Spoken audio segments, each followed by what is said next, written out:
Shabbat Shalom V'rach B'Shem Hashem Naaseh V'Natzlach Shenizke L'Agdil Torah L'Adira B'Tachlit Shel Yirat Shamayim Be'ezrat Hashem Yitbarach Shenizke Lezeh. On est vendredi 28 du mois d'août, le 8 du mois de Elul. On s'approche de Rosh Hashanah Be'ezrat Hashem.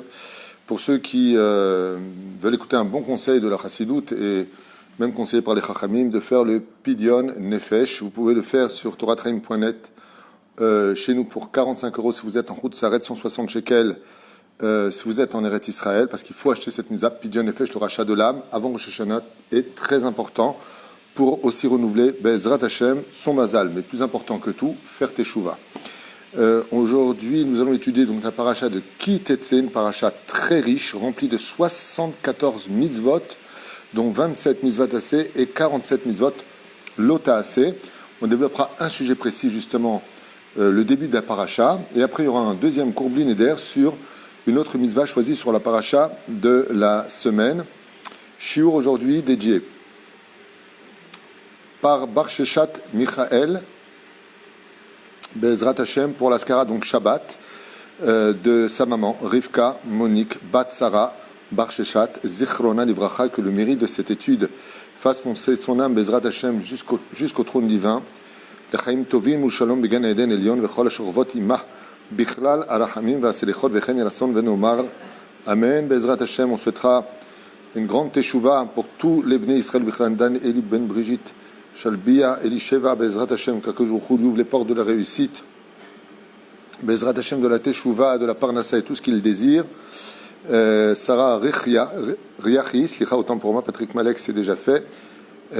Kol echad va'achat, on va pas tout lire, c'est pas la peine. Be'ezrat Hashem, tous ceux qui font quelque chose pour nous soutenir, qui sont avec nous sur cette grande et extraordinaire barque de mitzvot que nous mettons en pratique, et en même temps, refoua shlema, achlema meira pour tous les malades d'Israël, ubichlal moratim yakdasha be'torah, Sarah Talia batefrat Miriam, kol echad va'achat mikem, Be'ezrat Hashem, nishmat kol mete Israël. On rajoutera Yehuda ben Eliou Sayad, alav shalom, qui nous a quittés, Tzipora bat Zeligman et Shpachat Levi. Et chacun de vous pourrait dédier ce shiur en même temps, Be'ezrat Hashem, parce que la Torah est un feu, Ejdat Lamo, qui peut éclairer autant d'âmes que nous le désirons. Alors, c'est une paracha spéciale, Ki Tetzeh. Elle n'est pas super longue, elle commence avec une notion de guerre et finit avec une notion de guerre. Donc ça commence avec la guerre et ça finit avec la guerre. Ça commence avec une guerre très spéciale dont on va parler maintenant et ça finit avec la guerre contre Amalek. Timchet Zecher Amalek. N'oublie pas de détruire Amalek, n'oublie pas de sortir en guerre, car il y a effectivement plusieurs guerres. Alors, d'abord et avant tout, il faut comprendre que la guerre n'est pas quelque chose de désirable, c'est pas quelque chose de bien, car elle va à l'encontre du premier commandement de la Torah, c'est croissez et multipliez, ou mil'u et haaretz, et remplissez le ciel et la terre de votre vie. Dieu veut que l'on vit, Dieu veut que l'on existe, Dieu veut qu'il y ait des multitudes de créatures dans l'océan, il veut qu'il y ait des multitudes de créatures dans la nature, et il veut qu'il y ait une multitude d'hommes, d'humains sur la terre. Et bien entendu, la nature s'occupera d'équilibrer de façon démographique eh bien, la vie, l'équilibre du monde. Chaque animal aussi rentrera dans une espèce de guerre, mais ce n'est pas une guerre comme nous on la vit. On peut dire que dans le monde des animaux, il n'y a pas de guerre. Il y a des guerres de territoire, parce que ça fait partie de l'équilibre. Il y a des guerres d'intérêt pour justement Yefat Toar, quand il y a une femelle chez les animaux, eh bien, les mâles se battent pour être le plus méritant. Il n'y a pas de guerre stam. Les guerres négatives que nous avons dans la vie dans laquelle nous vivons, le monde dans lequel nous vivons, est un monde qui est rempli de mensonges, qui est rempli d'intérêts financiers, qui est rempli de choses qui sont, on dit en hébreu, mechoarim, qui sont laids, qui sont moches. Et bien entendu, ces guerres-là sont strictement interdites par la Torah. La Torah nous donne ici Ki Tetzeh la milchama al oivecha. C'est-à-dire que la Torah ne nous dit pas tu sors en guerre parce que c'est quelque chose de naturel d'être en guerre. Comme on l'avait déjà expliqué dans plusieurs shiurim, plusieurs cours, le fait de faire la guerre pour les humains est quelque chose de naturel. Un pays se crée, tout de suite, la première des choses, c'est l'armement. Les plus grandes dépenses financières des gouvernements, au lieu de les investir pour les pauvres, pour les structures scolaires, pour des choses beaucoup plus intelligentes, vous regarderez dans tous les pays que la majeure partie, voire presque 2 tiers, ou au moins la moitié, ça dépendra des pays, investissent dans l'armement. Pas simplement parce que c'est une monnaie d'échange très importante et qu'elle fait vivre la Médina dans laquelle on vit, le pays dans lequel on vit. C'est une ressource financière très importante. Mais parce que on est en train de lancer des messages d'un pays à l'autre en disant si tu me cherches, tu me trouves, j'ai aussi ce qu'il faut pour te tuer, pour te détruire, pour t'exterminer. Et cela, c'est pas quelque chose de moral dans l'absolu, car en réalité, on devrait vivre un petit peu comme la nature l'enseigne. Les animaux ne rentrent pas en guerre. On n'a jamais vu des lionnes rentrer en guerre contre des hyènes. Stam. Il n'y a pas de stam. On ne rentre pas en guerre stam. C'est moi le plus fort, donc je vais te battre, je vais te montrer que je peux te prendre. Non. La nature de l'homme fait des guerres pour des bêtises. Elle fait des choses par des intérêts, on va dire des pulsions qui sont pires que celles des animaux. Mais la reine, ces guerres-là sont interdites. Mais par contre, dans la Torah, on va nous parler de deux sortes de guerres qui sont totalement différentes. C'est si celui qui est en face de toi devient un ennemi, c'est-à-dire qu'il vient mettre ta vie en danger. Sur ce, la halakha nous dit « Abba leorgecha ashkem leorgo ». Celui qui vient pour te tuer, tu as une mitzvah de sortir le tuer, car c'est une légitime défense.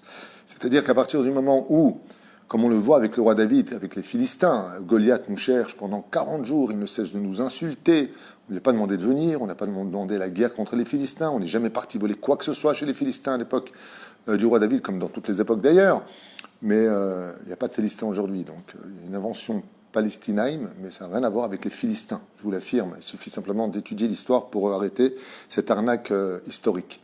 Mais quoi qu'il advienne, on est quand même face à une situation où les enfants d'Israël, s'ils voient un ennemi, c'est-à-dire s'ils voient quelqu'un qui vient alors on sort en guerre pour. Tu viens nous tuer, comme ça s'est passé pendant la guerre des 6 jours. Entre la guerre des 6 jours et la guerre de Kippour, il y a aussi des guerres intermédiaires. La guerre de Kippour, on a été attaqué par surprise, comme d'habitude. Voilà, de façon... Donc on a la mitzvah de sortir en guerre. Pourquoi? Parce que c'est une mitzvah de se défendre. Et puis la deuxième chose, c'est, par contre, les guerres de mitzvot. Et là, dans ce cas-là, quand il s'agit d'une guerre de mitzvah, comme qui, par exemple, Amalek. Si que Bezrat Hashem, quand viendra le Mashiach, ou à l'époque déjà du roi David, ou à l'époque d'autres rois de l'histoire, quand il y avait le Sanhédrin et qu'on savait où était Amalek, ça s'appelle Milchemet Mitzvah. Donc dans ce cas-là, on n'entend pas le mot guerre, mais on entend, attention, il y a une mitzvah à faire. Laquelle? Celle de retirer le mal sur terre d'un commandement divin. C'est-à-dire que tout comme Dieu dit tous les jours, Oseh Shalom Bimruma, Vuberachama Viaseh Shalom, Hashem Eberechetamo Bashalom, qui veut la paix, qui veut le Shalom constamment, c'est Dieu. Dieu, il aimerait que les peuples soient calmes, que les Juifs vivent en paix entre eux, qu'il y ait vraiment le Shalom sur terre, c'est une volonté divine. Et Dieu insiste sur cela. Vivez en paix, sans jalousie, sans armes, sans ceci, sans cela, très bien. Ce même Dieu qui te demande la paix, des fois que la paix s'obtient par la guerre, bizarrement, et ça s'appelle Milchemet Mitzvah.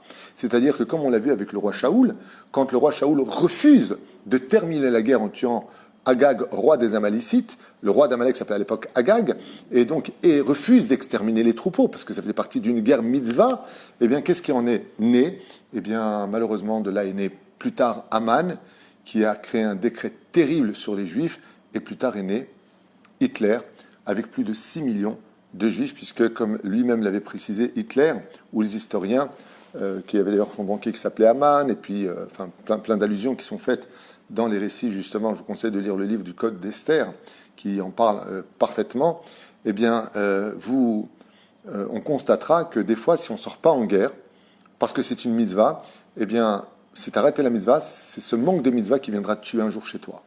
Donc, des fois, comme Dieu voit l'avenir que nous, on ne voit pas, nous avons l'obligation, dans certaines règles de l'histoire, une des guerres mitzvahs les plus réputées de toutes était la guerre de Yehoshua ben Nun, qui reçoit l'ordre divin de conquérir la terre d'Israël et de rentrer en guerre contre les 7 peuples cananéens qui vivaient à cette époque en Eretz Israël. Mais c'est une guerre qui est spéciale. Pourquoi elle est spéciale? Parce qu'en général, comme on l'a vu pour nous, par exemple, quand les Babyloniens ou les Romains sont venus assiéger Yerushalayim, ils ont tout à fait entouré Jérusalem. Ce qui fait qu'on n'avait pas où fuir. C'est-à-dire que même si on avait voulu lever le drapeau blanc, il n'y avait rien à faire. L'ordre était de nous tuer. Par contre, quand Yehoshua ben Nun, avant de traverser le Jourdain, prévient les peuplades, il envoie des missives aux peuplades en disant, regardez, nous on n'est pas des hommes de guerre. Dieu par contre, Hachem Ish Milchama. Dieu se transformait en homme de guerre, qui ne n'est pas un homme, c'est une image. Eh bien, qu'est-ce qu'il fait? Il leur propose de partir, c'est-à-dire on est devant vous, on vous encadrera à droite et à gauche, mais derrière, il n'y aura personne. Vous pouvez fuir. Les Givonim ont accepté un traité de paix. À l'époque, en Eretz Israël, et ça nous a coûté cher d'ailleurs. Enemuna Bagoïm. Aval, les autres n'ont pas accepté. On est rentré en guerre, et dans ce cas-là, on a dû agir en conséquence. C'est une guerre mitzvah. Mais même les guerres mitzvot, chez nous, ont une moralité. Par exemple, on a vu avec la Syrie, on a vu en Iran, on a vu en Irak, on a vu en Russie, les Tchétchènes, quand ils font la guerre, ils violent les femmes, ils volent des choses, tandis que dans le judaïsme, il est interdit de toucher une femme. Et c'est de cela dont on va parler maintenant au deuxième volet. D'abord, qui tetse la milchama. Alors bien entendu, vous savez qu'il existe plusieurs sortes de guerres, aussi la guerre du Yetzerara. Hein, quand on sort dans ce monde, le Zohar HaKadosh nous dit quand la Neshama descend dans ce monde, elle rentre en guerre contre un Yetzerara qui est très virulent. Mais ça, c'est déjà un cours qu'on a fait sur toratraim.net. Vous n'avez qu'à regarder les shiurim précédents pour comprendre à l'épisode ce que ces versets-là nous cachent. Donc nous, on va essayer de rentrer dans une nouvelle dimension, c'est la suite de la guerre. Qui t'était la milchama al oivecha? Quand tu sortiras en guerre contre ton ennemi. Untano Hashem elokecha beyadecha. Et que l'Éternel, ton Dieu, t'aura donné la victoire dans la main, en d'autres termes. Ok? Pourquoi? Parce qu'il est hors de question que tu sortes en guerre si ce n'est pas moral de sortir en guerre. C'est-à-dire que la guerre n'est cachère dans le judaïsme que quand elle est totalement entourée de la moralité. Si c'est pas moral, si c'est par exemple pour aller conquérir, comme le font les nations du monde sans aucun problème, aucune gêne, signer des contrats, payer Daesh pour pouvoir avoir des puits de pétrole, donc des matières premières pour justifier la monnaie européenne ou américaine ou autre, ça c'est pas moral, c'est se foutre que de la tête des gens, c'est horrible. La Torah nous dit, et que l'Éternel ton Dieu t'a donné dans les mains. T'a donné dans les mains. Malgré tout ça, vous savez à quoi je pense? Je me dis, c'est quand même incroyable. Le roi David n'a jamais fait de guerre si Dieu ne lui a pas permis de le faire. Et quand il a voulu construire le Beth Amikdash, Dieu lui a dit, tes mains sont pleines de sang. C'est quand même incroyable, parce qu'il a fait que des mitzvot dans sa vie, le roi David, que des mitzvot. Toutes les guerres qu'il a faites, il les a faites avec l'autorisation de Dieu. Et on voit que quand il a fallu construire le Beth Amikdash, Dieu lui a dit, tes mains sont pleines de sang. C'est-à-dire que même dans la moralité d'une guerre, il y a quelque chose, malgré tout, dans le judaïsme d'immoral. Ça veut dire quoi? Ça veut dire qu'on a raté peut-être l'occasion de faire quelque chose sans verser du sang. Puisque le roi David a dit, mais tout ce que j'ai fait à Hachem, j'ai fait pour toi, parce que tu me l'as demandé. Il dit, oui, Nachon, mais bon, malgré tout, tu as versé du sang. D'accord, mais on ne fait pas d'omelette sans casser des œufs. Nachon, en attendant, va te faire cuire un œuf.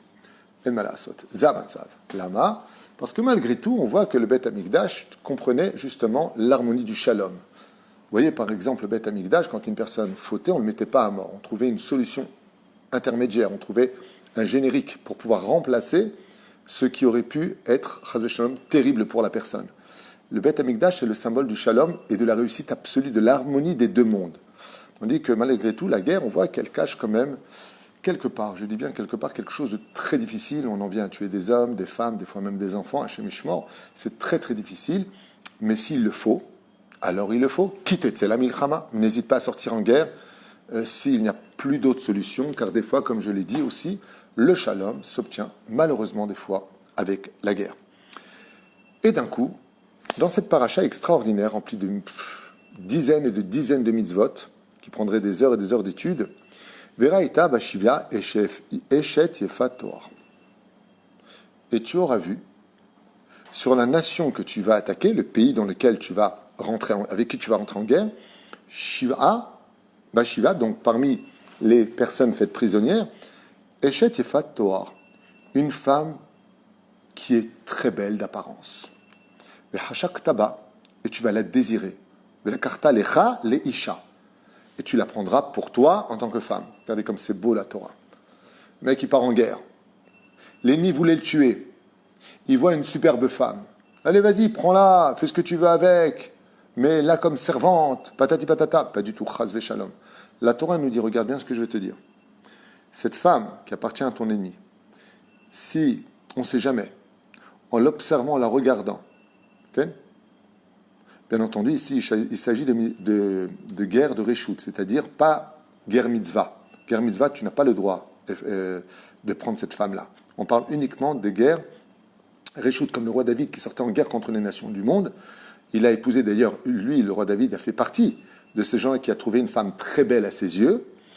Il l'a pris pour femme, j'ai oublié son nom, et de là est né un enfant. Et comment s'appelle cet enfant? Avshalom, qui a voulu tuer son père.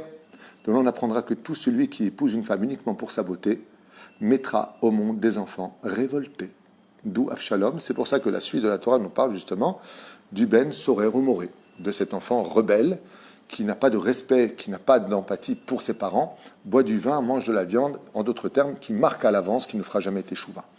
Tout mariage fait par intérêt, par argent, uniquement pour la beauté, uniquement pour ces choses-là, met au monde une conséquence négative, nous disent les Chachamim.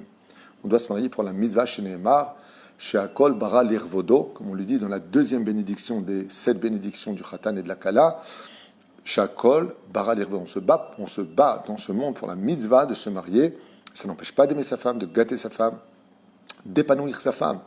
Mais le but du mariage, c'est la mitzvah. Et là, qu'est-ce qu'on dit? Donc tu la prendras pour toi. Regardez la moralité. Bizarrement, pendant un mois et quelques, eh bien, il va la laisser sans les dire, avec les ongles longs, les cheveux longs, ainsi de suite, sans se maquiller, sans rien, pour être certain que, est-ce que tu es sûr que tu t'es pas fait avoir par la fameuse, on va dire, le joker du Yetzirah, c'est de nous faire vivre dans l'illusion. On vit dans l'illusion totale, on est tout le temps dans l'illusion, alors qu'en réalité, si on était vraiment plus sain d'esprit, on verrait qu'on court après n'importe quoi toute la journée. Eh bien, si tu n'en veux pas, tu dois la libérer, tu la renvoies. Libre. C'est pas parce que c'est la femme de ton ennemi que tu dois lui faire du mal. Incroyable. Qu'est-ce qui a marqué? Tu ne la vendras pas, bakesef. Tu ne lui feras pas de mal, donc en d'autres termes, la Torah nous dit tu dois la libérer tout en kavod et tout en honneur, il n'y a pas de problème, tu la laisses partir. Il y a une moralité dans la guerre. Ce que je voudrais développer avec vous sur ce verset-là, c'est une réflexion qui est très bizarre. Veraïta et Batshiva est faite. Pourquoi tu n'interdis pas? Je ne comprends pas. Vous savez que cette paracha parle de la gravité des relations sexuelles entre les couples.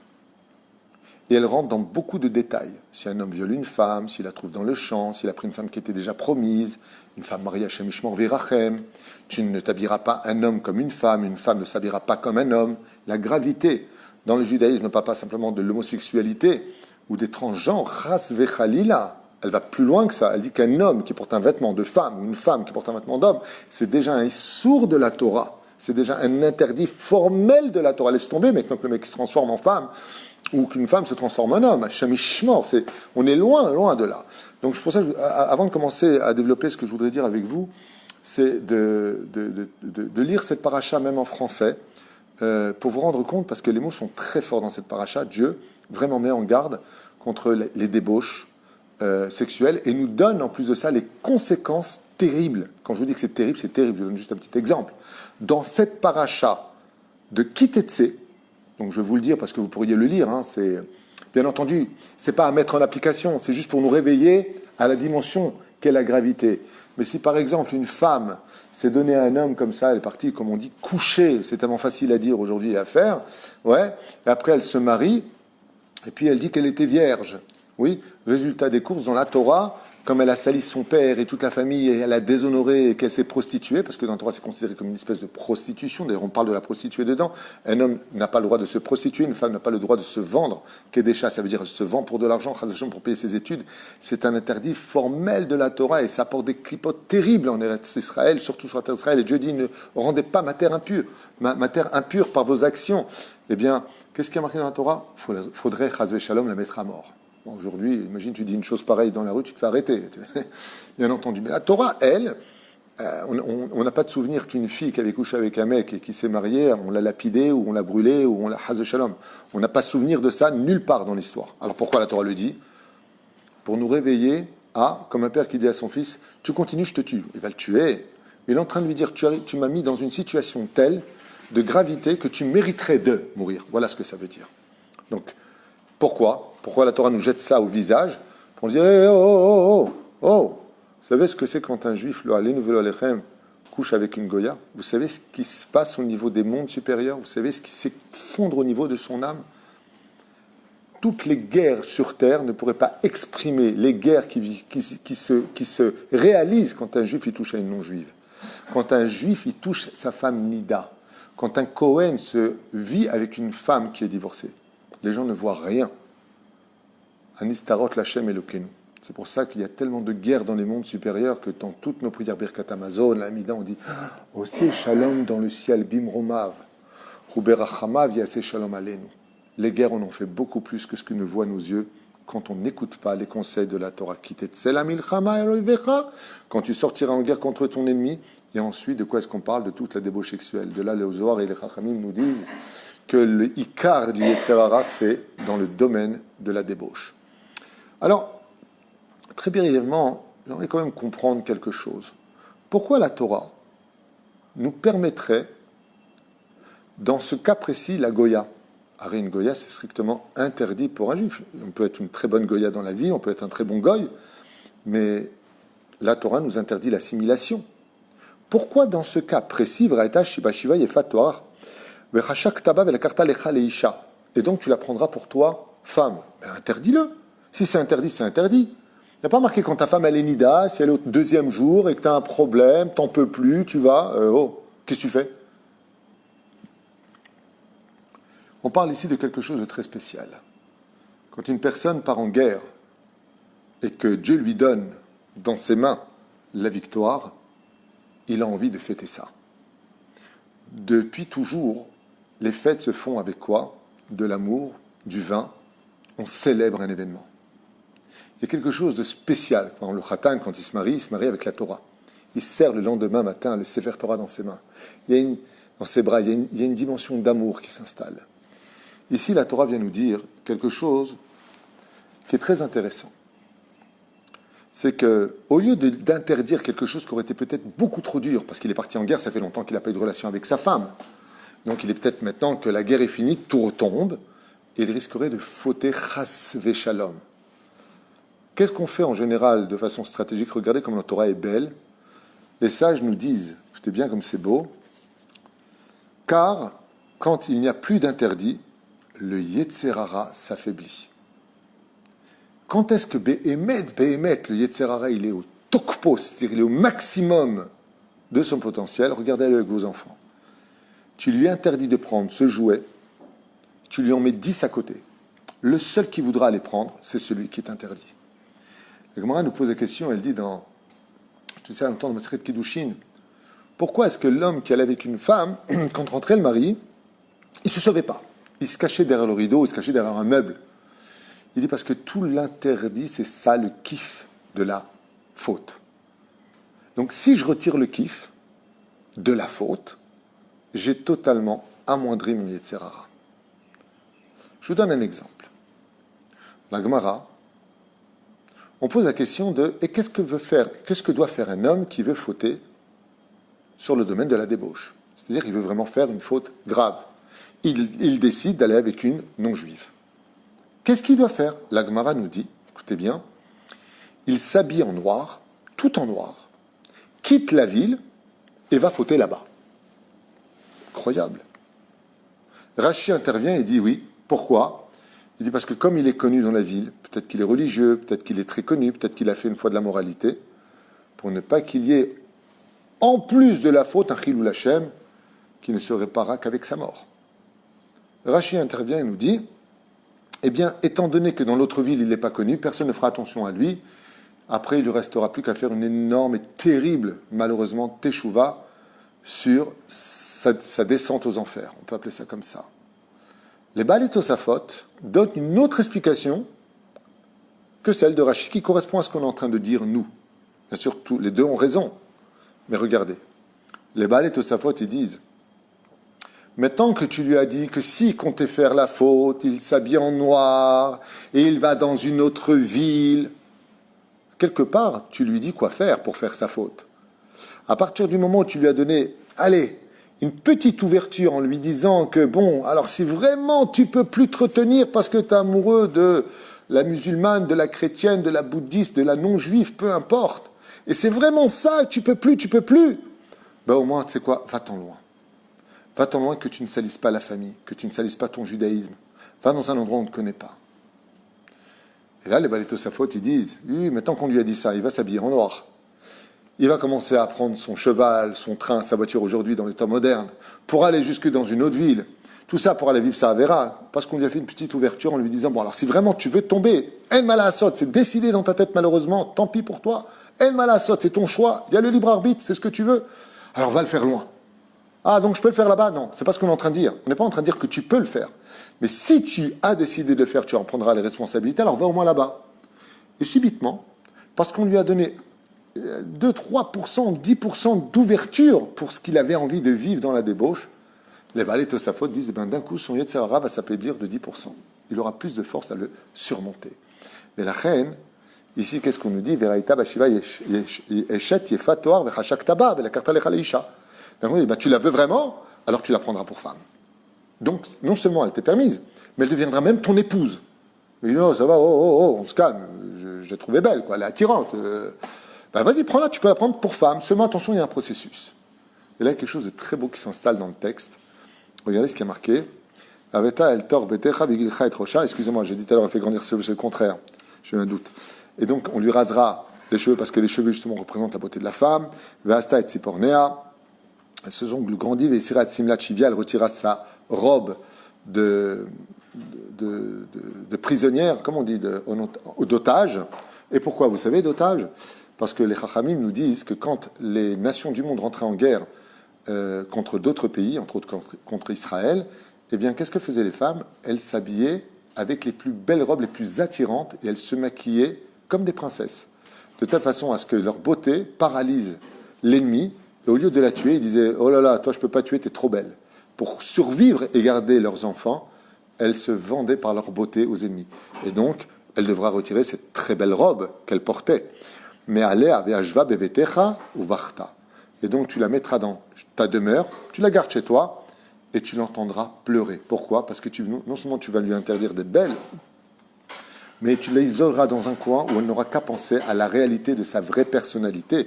Et ta vie avec Ima, car elle se rappellera de son père, de sa mère et de sa famille, Yirachyamim. Donc plusieurs lunes. Et si une fois que tu la vois dans sa vraie nature, telle qu'elle est non arrangée, et que tu as encore ce Yetzer Hara, alors tu la prendras. Mais je ne comprends pas une chose dans ce texte. Si quand l'homme il revient voir cette femme n'a plus du tout de beauté, pourquoi il va l'épouser?